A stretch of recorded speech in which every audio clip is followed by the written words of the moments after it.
This is LBC from Global, leading Britain's conversation with Ian Collins.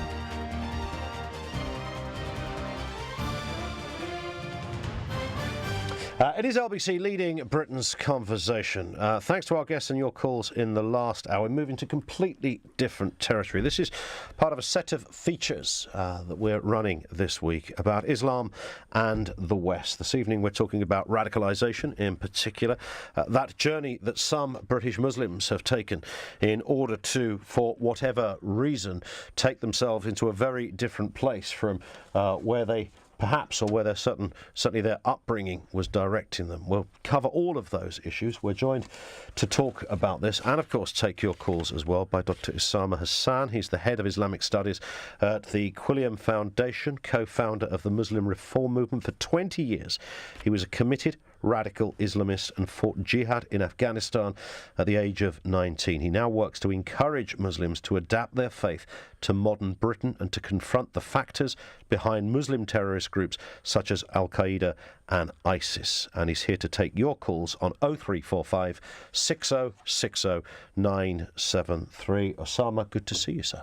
Good evening. Thank you for having me. So it's a little strange when you meet somebody who essentially used to be a terrorist. Well, I never was a terrorist, thank God. But you were certainly in the ballpark. Well, some of my friends or acquaintances went on to join al-qaeda, for example. But as you said in my bio there, I took part briefly in a jihad against Afghan communist forces, and later our group from Britain, who had sent dozens of fighters to Afghanistan in the late 80s and early 90s, sent hundreds of fighters to Bosnia in the Bosnian Civil War to defend Bosnian Muslims against ethnic cleansing or genocide which they were facing. Those are all what I still regard as legitimate jihads. They were legitimate defensive military action to defend Muslims abroad. Others went off to fight in Kashmir, in Chechnya, places like that. This is during the 90s, late 80s. And we were very clear that terrorism was nothing to do with this. We were like holy soldiers, holy warriors, but soldiers for Islam and Muslims, soldiers for God, soldiers for Allah. So this wasn't about planting bombs and blowing yourselves up?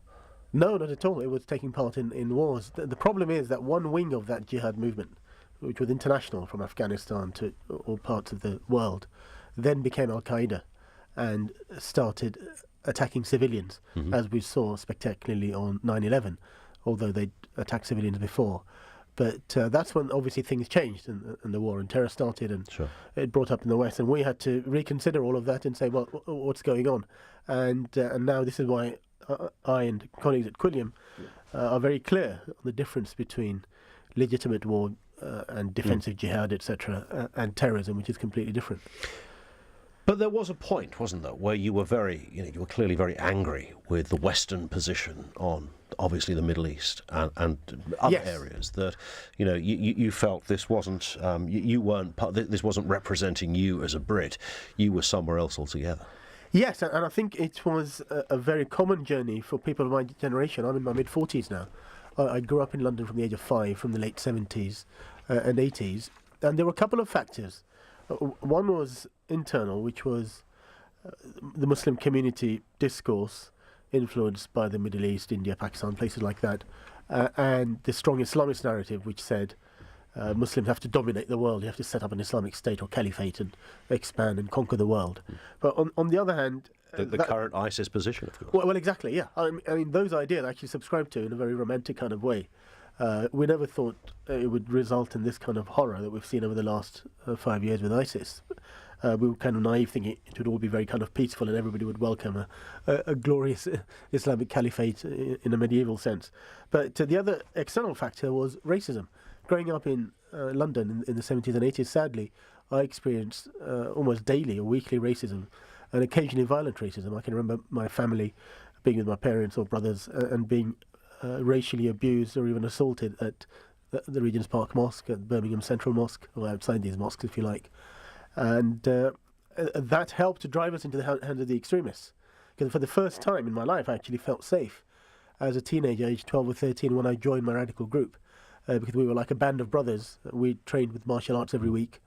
And even though I was never a great fighter, it gave me confidence to actually stick up for myself. And I had brothers, people who would defend me, and one thing led to another. I mean, that group, that band of brothers, some of them went off to fight jihad in Afghanistan and other places. Well, that's always the interesting kind of, almost the missing part of the story when we talk about radicalisation and what happens. I think most people probably understand that the initial experience of things like racism are perhaps a catalyst into that world. Yes. And as you say, you find another group of people, they're almost like a family.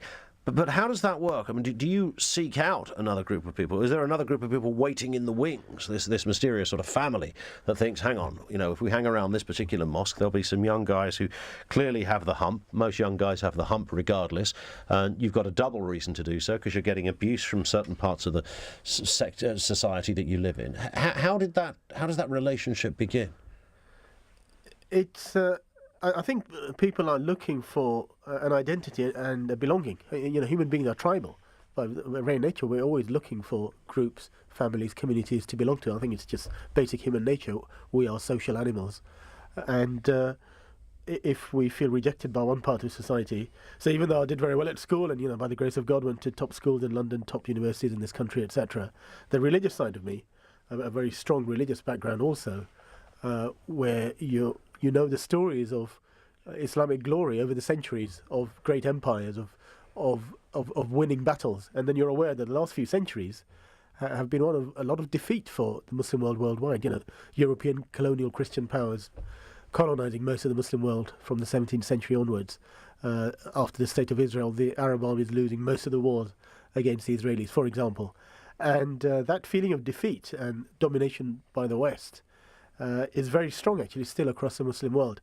And so what happened was there were basically Islamist groups who began in the 20th century in the Muslim-majority world, quite a number of them, and they found bases in London. London actually Britain welcomed all these exiles, dissidents, many of whom were kicked out by oppressive regimes in the Arab and Muslim-majority world.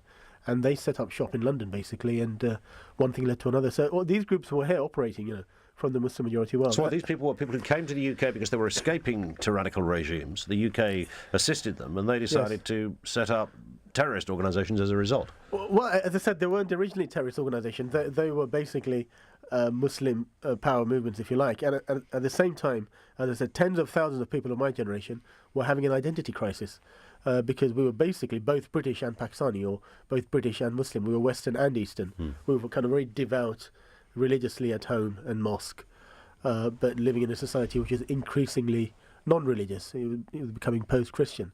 And, this was a real struggle throughout my teenage years to work out, who I was and where I belonged, because when you have the racism telling you, you don't belong here, go back to your own country, then you think, well, hold on, but English is my first language. I love North London. I grew up in North London. I'm a passionate football fan. I won't say which side of the North London divide I'm on. But you're caught. There's not a good one up there, so it doesn't really matter. I won't have that. But you're kind of caught, and then you get radical groups with a very charismatic message, saying this is a global war between Islam and non-Islam. Think back to the Crusades. The Muslims actually defeated the Crusaders over the centuries. One or two defeats, but they actually ejected the Crusaders. Think back to the early time of the Prophet Muhammad, peace be upon him. When he was facing genocide, his enemies tried to wipe him out.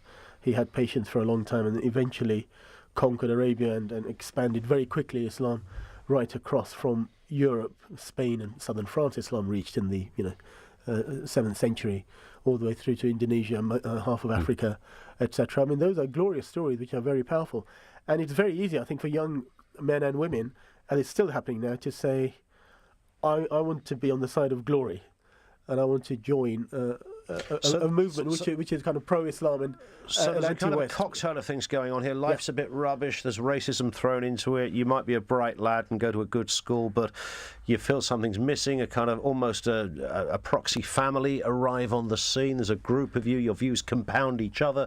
You get angry about past events, angry about current events, and this is a sort of a lethal cocktail, I guess. Yes, exactly. And that is still going on now, I believe, with this phenomenon, 500 or 600, maybe 1,000 British Muslims joining ISIS. I mean, there are more British Muslims. 25,000 people on a watch list, apparently.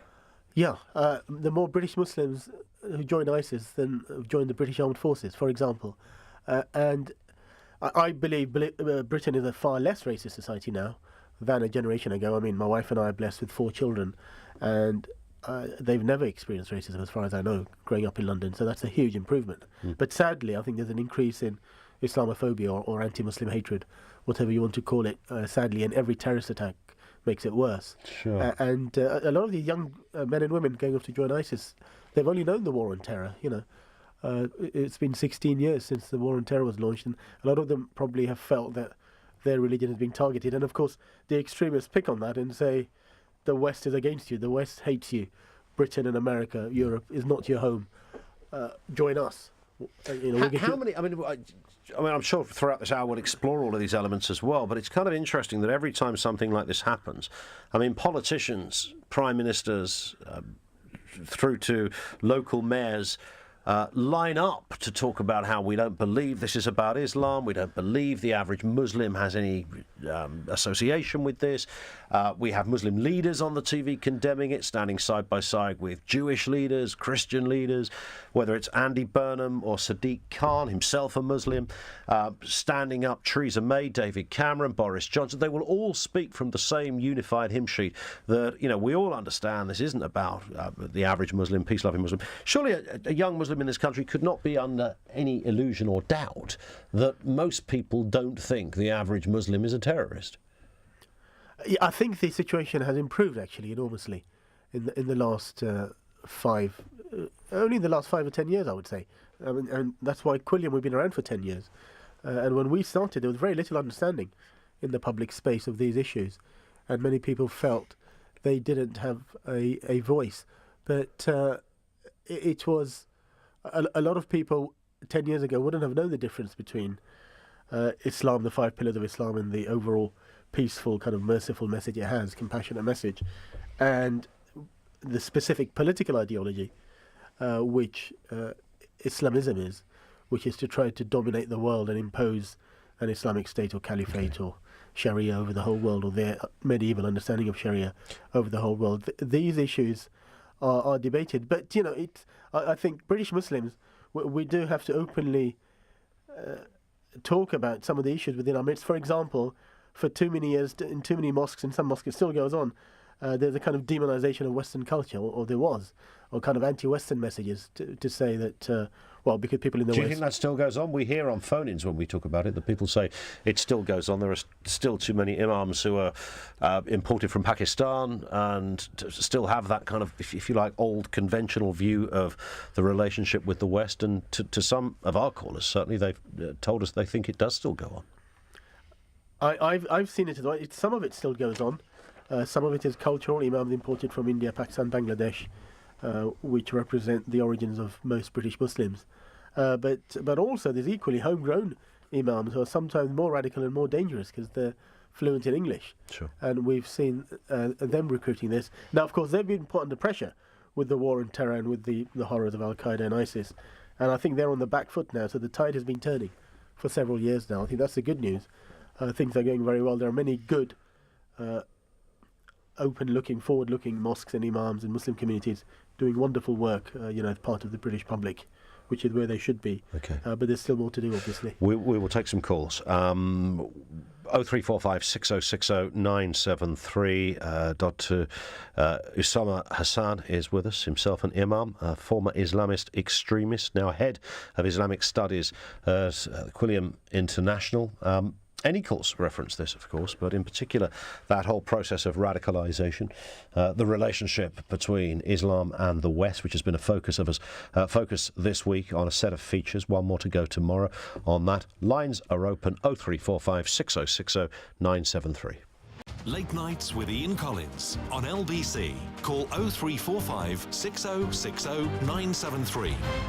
Imam Dr. Usama Hasan is with us, former Islamist extremist, now head of Islamic studies at the Quilliam Foundation. I assume you don't put that last bit on your business card, former extremist. No. We played a little clip of you earlier. You said when 9/11 happened, you were actually quite glad about that. Sadly, yeah, I'm ashamed of that. And that was what the Islamist extremism does. It would become so anti-Western, specifically anti-American. and we kind of blamed America for all the problems in the Middle East and for supporting Israel, all that kind of thing. And I didn't know much about America then at the time, but sadly this was a reaction across large parts of the Muslim or Islamist world, but also left-leaning countries. In South America, a lot of people celebrated the 9/11 attacks. Basically, anti-American feeling around the world kind of honed into that. And as I said, I'm very ashamed of that. I apologise to people at 9/11 at Ground Zero many years ago. So that was an era where you felt this was kind of a victory. It felt with payback, finally. We felt 80s and 90s. If you remember the American bombing of Libya, for example, when they killed Gaddafi's 6-year-old daughter, the support for Israel, Israel's operation in Lebanon in the 1980s, the invasion of Lebanon in 1982, etc. And then, of course, the first Gulf War, which was actually the second Gulf War after the Iran-Iraq War, but when the Americans kicked the Iraqis out of Kuwait, but carpet-bombed parts of Iraq and the Iraqi army, etc. I mean, it was a very one-sided war. But that caused a lot of anger across the Arab street. In fact, the roots of the Arab Spring or the Arab uprisings started in 1991 with the American operation in Kuwait. And so there's a lot of anger built up over that. And Bosnia, the Srebrenica massacre in 96 was wrongly blamed on America. That was more Europe's fault. And the Dutch government kind of resigned over that. But, 8,000 men and boys were killed. So 9/11 was a kind of revenge idea. But when it comes to, Western, specifically British intervention in areas, I mean, Tony Blair became a hero in Bosnia, as a result of much of what had happened. And Kosovo, yes. And Kosovo, I've been to Kosovo, and it's an amazing place. It's a 95% or 99% Muslim country. Yeah. And it's the only country in the world where America is more popular than even in America itself. And they have a boulevard and a statue of Bill Clinton. They have a Bill Clinton boulevard, and they have a Tony Blair street in the capital. There's also a disproportionate amount of children called Tony. Yes. Seriously. Yes, that's right. I'm not making that up because of Tony Blair. Yes, that's right. So how did young Muslims not look at that and say, well, that's a totemic example of what the West is really about? Well, I'll tell you why they didn't. It's all about propaganda. The Islamist extremist anti-Western groups very carefully cherry-pick foreign conflicts to fit their narrative. So, for example, they will talk about Israeli invasion of Lebanon, for example, and Israeli actions abroad.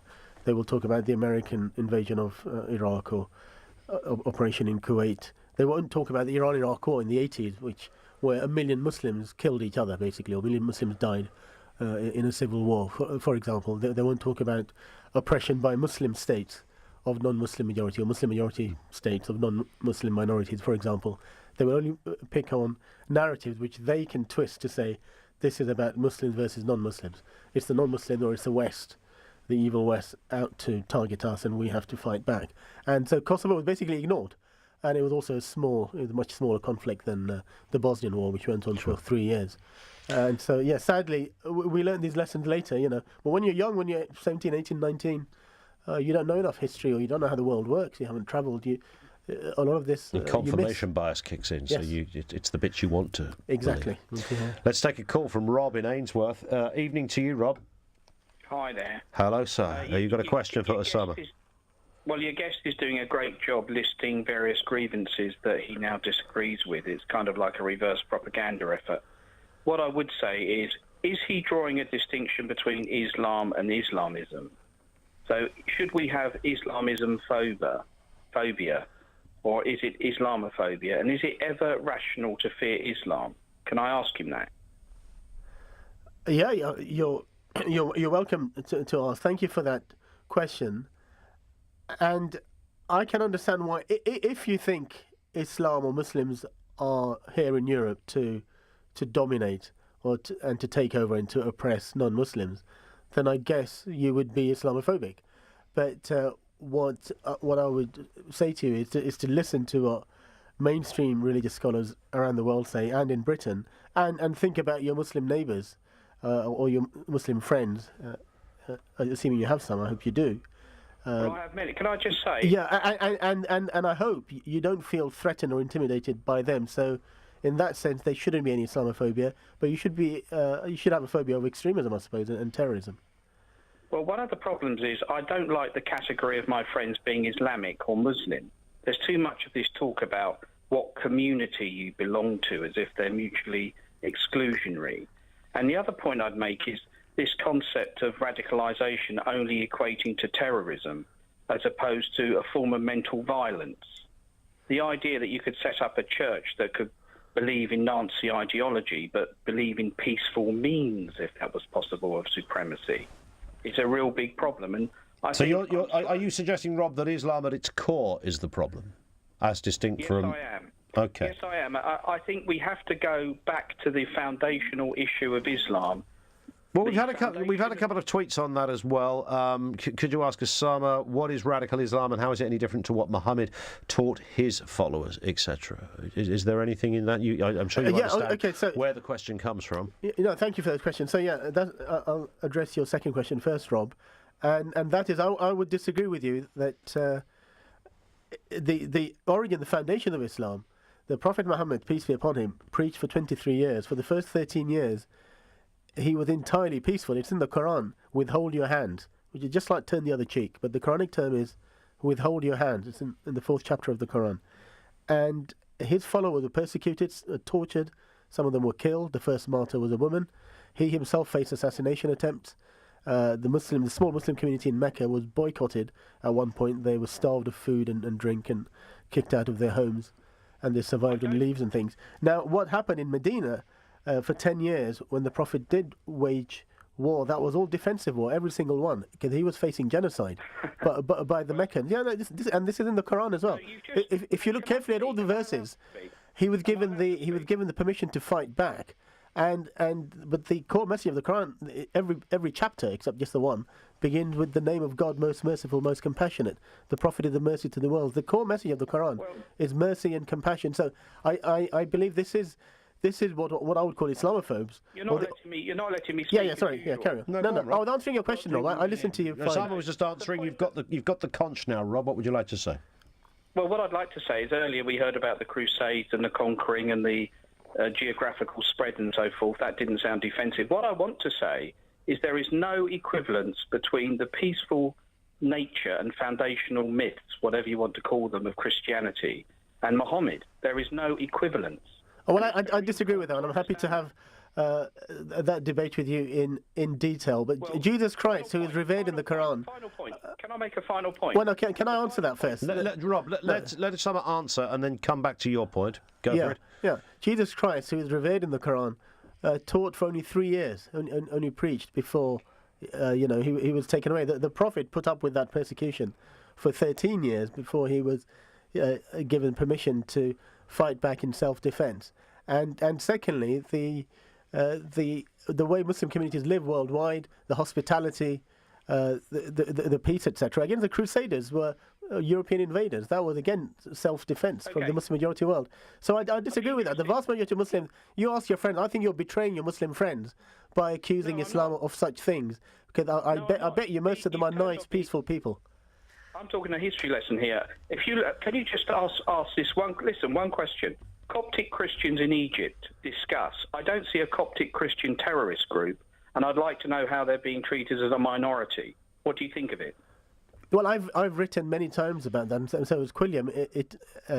Discrimination against the Coptic Christian in Egypt is disgraceful. But they have coexisted with the Muslims for 14 centuries there. And I've listened to Coptic leaders, religious clerics, who will tell you that their culture is almost identical to that of Muslims. They feel they're brothers and sisters with the Egyptian Muslims. It's only fairly recently now where you have crazy groups like al-qaeda and ISIS attacking the Coptic Christian. This is certainly not the view of the vast majority of peaceful Egyptian Muslims. In fact, after the Christmas Coptic church bombing recently, the government of Egypt sent an edict to every mosque in Egypt to preach at the next Friday prayers. They all gave a sermon and they said that the sanctity of Christian churches in Egypt is identical to that of the mosques. And this is a powerful message. It's on the record. So we often hear only the negative headlines. I believe we should look at all the positives that there are. Thank you, Rob. We could have carried on that call for a long time, but we want to get more comments on. By the way, just continuing this theme, tomorrow, the American academic Bill Warner, he hasn't really got a good word to say about the Quran, I can tell you that much, will be joining us, and he'll be debating alongside Adam Dean, who knows more about the Quran than certainly even most of his fellow Muslims, I think is fair to say. So we will have a debate on that specific issue, which I think some of the points that Rob raises will be relevant to that as well. That's tomorrow here on Late Nights on LBC. Adam Dean discussing this issue with Bill Warner. We'll be back with more questions to Dr. Usama Hasan here on LBC. Just before we do, let's get the news headlines from Paul Smith. Ian Collins on LBC. We do have a crunching gear change in the next hour. I'll tell you more about that in just a bit. This, however, this evening, part of a series of features we're doing here on Late Nights on LBC about Islam and the West, that relationship, warts and all, as it were. This evening, former Islamist extremist Usama Hasan is with me. We're talking in particular radicalisation. You were talking about your own journey, and I'll talk to Ali in a second. Don't go away, Ali in Mill Hill. You'll be on in just a sec. Osama, you're talking about your own journey, about that kind of sense of disenfranchisement, about kind of being out of the crowd, racism, the kind of things that were going on when you were a kid. Today, as you say, the experience for many young Muslims would be better in terms of racism, although there's issues with Islamophobia still. We know that. The Casey report, Louise Casey you'll be familiar with, of course, which looked at divisions in communities. It looked at the great divides that there are, the ghettoisation of different groups. You know, an area like Bradford, to a certain extent, parts of East London, are kind of existing in sort of almost autonomous fashion. That has to be, if not a breeding ground, but certainly is not exactly conducive with good relations between one group and the other. Yes, exactly, and we have to talk about these issues. And radicalisation is not only about Muslim extremists, it can affect every other religion, as we see Buddhist extremist monks in Myanmar, advocating genocide of Rohingya Muslims, for example. But you also have the far-right neo-Nazi wing in Britain with far-right groups, and they are breeding in some of the white working-class communities, if we can call them that. And a lot of people have forgotten, just before 9/11, we had a summer of race riots, if you remember, in some of the northern towns and cities, between white young men and mainly Pakistani Muslim young men, because of the segregated towns in Yorkshire and Lancashire. And 9/11 eclipsed all of that. Suddenly it was all about the war on terror, etc. But you still have those segregated communities, and that is a problem. And in fact, I agree with Rob, if he's still listening, his first question about communities, talking about communities as though we are exclusively only a Muslim or a Jew or a Christian or an atheist or Hindu or whatever. The reality of modern cosmopolitan societies like London and Britain is that we're all part of different communities. I mean, you're part of your faith community when you go to worship, for example. You're part of your local community if you do local schemes. You're part of a sporting community if you support a football club or cricket team or whatever it is. Whatever your interests are, you're part of that community. It could be the hiking or the sports that you do, and we have to recognise that. Indeed, but if you live in an area where pretty much from the moment you wake up in the morning, that all of your influences around you are only Islamic, whether you speak not necessarily English as a first language, you may speak another one, you go to school, all of your peers are also Muslims, the shops you shop in are all Muslim shops, the food you eat, everything about your existence is just, it's not particularly British. There are areas like that. Are those areas more prone, do you think, to creating radicals than somewhere else? No, not quite. I would say those areas could be prone to being targeted by extremists who could try to radicalise people there. Yes, and because they would be kind of insulated. But the existence of those communities per se is not actually a problem, because that's part of Britain. That's part of British diversity and multiculturalism. Just as there are still large parts of Britain where if everybody's white, for example, of course, that's not a problem, right? Indeed, but it's not cohesion, is it? That's what, and that doesn't mean that the blame lies with the Muslim community, which I think is what, again, the Casey report was trying to get to. There is a problem when you have divided groups of people within towns. If you go to Savile Town in Dewsbury, those kind of areas, you have huge examples of this. Yeah, but what do we do about that? The point is integration, bringing people together. You said it's not necessarily British. There's a famous picture in Dewsbury of a Muslim woman who's covered top to toe, including the face veil, and she's serving ice cream. She's running an ice cream van, right? And she's serving the local kids ice cream. That has become a facet of Britain now, simply because of whatever's happened socially over the last 30 years. And I don't think we should say, well, that's something very, very wrong, because most of those people are very peaceful. They pay their taxes, they're law-abiding, they love Britain. It's their home, they were born and brought up there. Most of them actually speak English as a first language. But people don't see a kinship with that. They don't say, here's my fellow Brit, that woman over there with the burqa flogging the ice creams.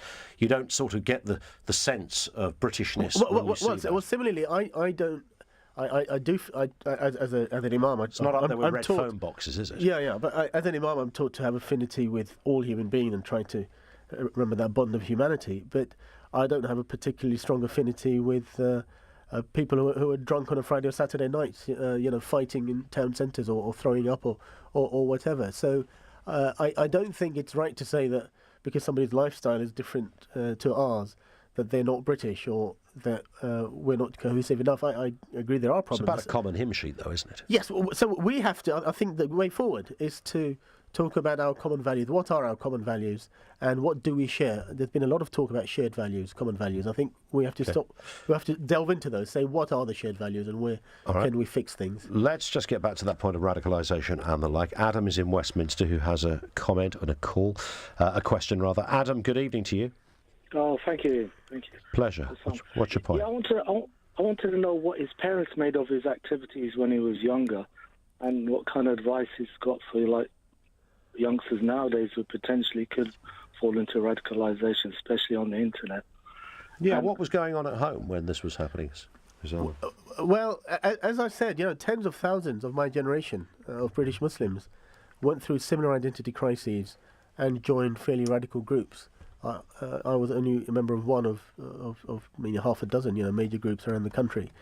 And I think our parents did a heroic job because they came to this country for various reasons, and they regarded themselves as strangers or as guests. And my parents were born in India or Pakistan and grew up there, which is a very different world to 70s or 80s Britain, a post-Christian, post-religious Britain. My parents are from very devout Muslim backgrounds. So they did fear Western society. They thought, wrongly, that Western society was immoral, was irreligious, was anti-religious, and possibly anti-Islam. Well, I'm thinking of, for example, alcohol. That's not good social cohesion, then, is it, really? Just to go back to your previous point. No, but who reached out to them? Nobody actually reached out to them. They actually experienced racism as well.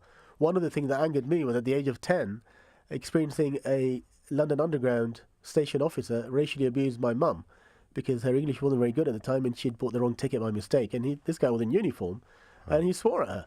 And, I was furious and still get angry thinking about that now. So it wasn't my parents' fault, but they did their best for us. They sent us to the best schools. They encouraged us about education. Most Muslim parents value education because the Quran values it, and they know the British education system is one of the best in the world. Did they know you were going off the beaten track? Did they realise what was happening? Well, for example, they supported my going off to Afghanistan for the jihad, right? Because that was a kind of holy war as we saw it, and they were actually very proud of me for doing that.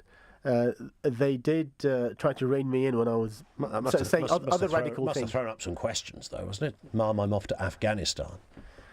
Yeah, I could tell. I've spoken to my mum about it since. She couldn't eat for those 2 weeks while I was away.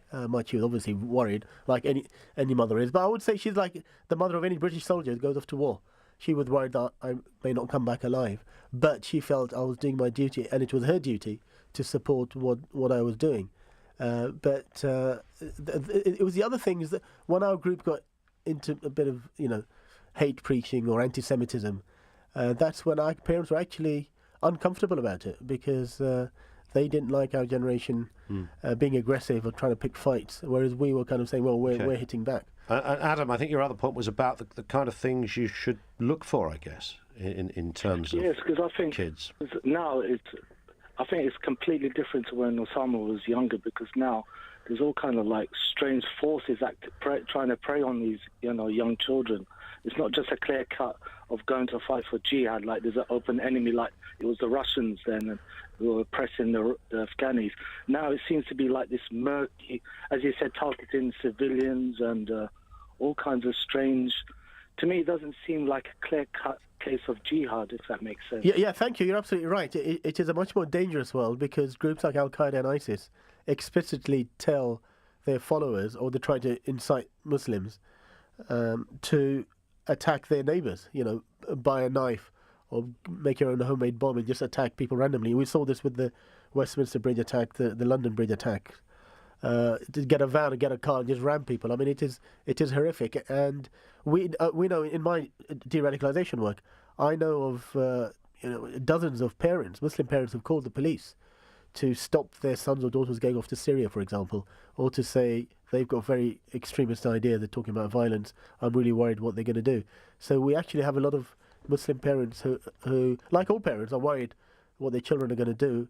And what do they do look out for their side. before it gets there, though? I mean, is there anything it can do before it actually? We know that there's quite a lot of radicalisation going on online. That's arguably probably the prime area where young kids will learn about some of the things that happened in a very different way for you as a youngster. But today, what happens on the internet is probably key to everything. How does a parent of a child that they think could be susceptible to nefarious influences go about stopping that? Well, parents should, number one, and I know as a parent, my wife and I are blessed with 4 children, we try to talk to our children. We should talk to our children about these issues. And of course, there's a generation gap. So then find good local youth groups, for example, who can deal with those issues or talk about those issues more openly. Talk to the schools, talk to the teachers. In confidence. I think the community, Britain has to make more efforts, actually, because it's not just radicalisation, it's of course drugs and gangs and all kinds of other issues which young people get into. And we need alternatives in all of those aspects for parents to be able to draw on resources from social services or from the local community to give the young people alternatives. I think that's the key point. Give people alternatives. If they're angry, and there are lots of things wrong in the world, people are right to be angry about various political situations, but you make it worse by killing innocent people. We're going to tell people is, you get involved with positive kind of community work, youth work. Okay. That's what we have to do, build good alternatives. Adam, thank you for that, sir. If you have any questions for Dr. Usama Hasan, who's with us here on LBC about radicalisation, that issue of integration, which some will argue is part and parcel of the issue that we're talking about here, our lines are open 0345 6060 973. Ian Collins on LBC. I love the fact that let's talk about Usama. Let's talk about with Usama Hasan. We can talk about Usama Hasan, of course, because he's our guest. We are delighted he is with us. We're talking about a variety of aspects of radicalisation. We were talking just during the break there about mosques, and I know it's public record that you were part of one mosque, which you're no longer part of. You left; it was too conservative. For conservative, do we read radical? No, not necessarily. There were some radicals there. Well, I was a radical there. There were many others. But I left 4 or 5 years ago at the mosque which I'd been involved in for many years. My father was the main founder, actually, of the mosque. My views had evolved through my own research and reading of Islamic scripture. And I'd moved away from my own conservative positions, religiously conservative positions. I would regard them as more kind of liberal now. And some people at the mosque supported that, but others saw that as kind of So what's it, wrong, women's rights, gay heretical. rights, that kind of thing? It was women's rights, and it was religion and science, because I'm a scientist as well. So it was reconciling science and religion, especially the topic of evolution. Yes. It caused a huge furor there, but I left the mosque, and good luck to them. A lot of mosques are doing very good stuff. For example, at the East London Mosque recently, they broke the world record, the world's largest samosa. They cooked and fed it to the homeless. I don't know if you saw that. Yeah, I did see that. And there's other mosques. Palmer's Green Mosque is a very good one in North London, which shares a site with a Hindu temple. and with the local school playing fields. But isn't it those... There's many those great kind mosques like that. Yeah, I mean, I know there are conservative elements and strands in all faiths. We understand that. But specifically, which is what this section is about, in terms of Islam and integration, radicalisation, does it begin in places like that? Is it that kind of slightly more conservative sense when it comes to issues of the sort of patriarchal nature of the faith, according to people who practice to that level of conservative worship? Are those areas the problem? It used to be, especially when you left your own mosque because it was too radical for you. Well, and before that, of course, the big example was Finsbury Park Mosque in North London. Sure, of course. That's the mosque where I first led prayers at the age of 11 or 12. The same mosque that was attacked by a white neo-Nazi terrorist earlier this year. So that hit close to my heart. That's the allegation, of course, we'd have to say. Oh, of course, yes. Legally. Sure, yeah. It's still facing trial. But, of course, Abu Hamza, who was openly pro-al-qaeda and is a convicted terrorist, took over Finsbury Park Mosque and openly preached there. I attended Friday prayers there once, and his Friday sermon was explicitly anti-Semitic. And one brave mosque elder actually interrupted the Friday sermon, which you never do. You have to listen in silence. A brave mosque elder interrupted his sermon to say, "Stop this anti-Semitism." And Abu Hamza actually shouted him down and said, "This guy is a closet Jew. Go back to Israel." That's what he actually said to him during the Friday sermon. I mean, horrific what Abu Hamza was up to. So in the past, there was certainly a lot more extremist clerics around. The undercover mosque programs, sadly, exposed that on Channel 4. But because of all that public pressure, the mosques have tightened up. They've improved. A lot of them have got rid of extremist clerics. A lot of them are doing a good job, as I said before. And I would encourage my fellow British Muslims around the country to get involved with your local mosque, if possible, to improve access for women and youth and break the kind of tribal elders who sometimes run the mosques, but to open it out to the community, welcome others, get involved in community activities. And that's the religious authority part of it. That, of course, you don't have to be in a mosque to be a good Muslim. There are many other things you can do culturally and socially. Let's take a call from Ali in Mill Hill. Hi, Ali. Hi. I just want to ask the question regarding the belief or myth amongst Muslim communities worldwide, which they say, which says that all these so-called the Islamists or extremists were created by the West in the first place. Comparing the atrocities they do in the West and in the Muslim countries, there is no way to compare.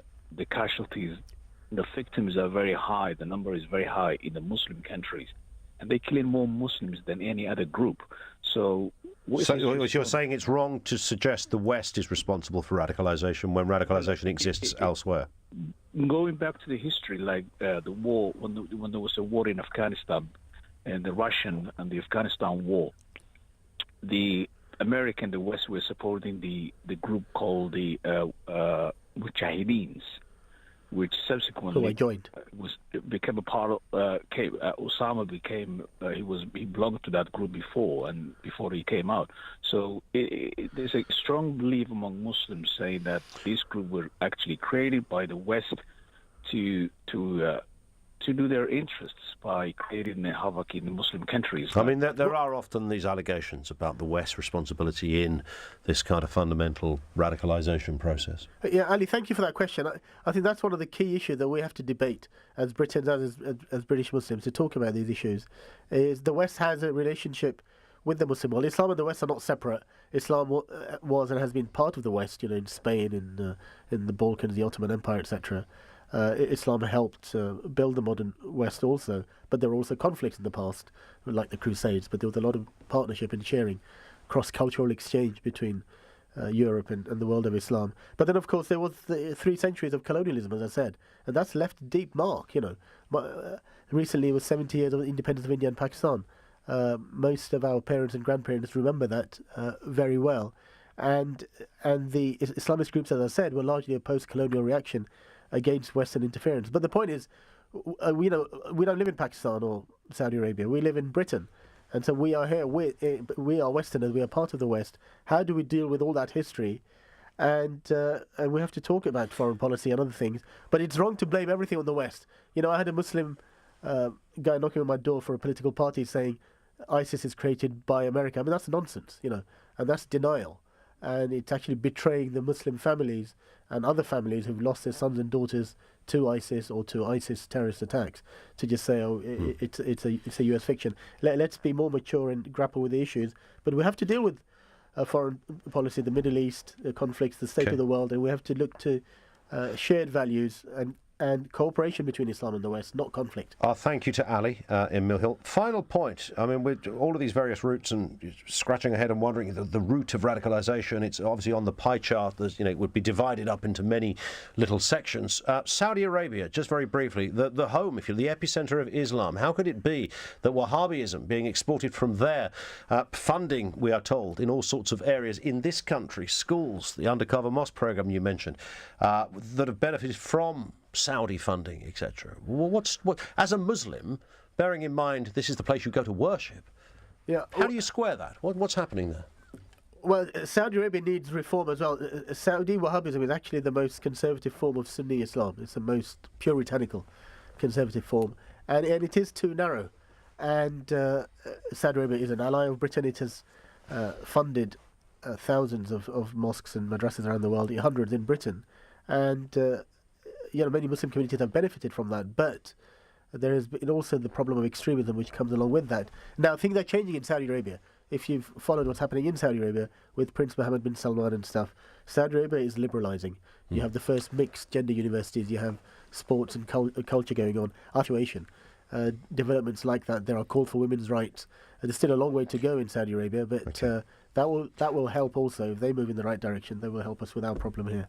Usama, it's been great to see you, sir. Thank you. Thank you for taking questions as well. Dr. Usama Hasan with us here on LBC. Don't forget, of course, tomorrow we'll be joined by Bill Warner, Director of the Centre for the Study of Political Islam. I don't think it stretches it to say he hasn't got a good word to say about the Quran, particularly when it comes to its view on non-believers. And we do this debate. He'll be debating against Adam Dean, who knows everything there is to know about the Quran. And we bring this one up. It's part of our Islam and the West week, featuring various debates, specifically because it comes up so often. The Quran says this, the Quran says that. Oh no, it actually says this, and one counterpoint counters another counterpoint. Tomorrow we separate it all out and get to the heart of that debate, the wider issues surrounding Islam. We'll talk about that tomorrow on LBC. Right now, time for the news from Paul Smith. On FM, online, on your mobile and on digital radio. Leading Britain's conversation. This is LBC.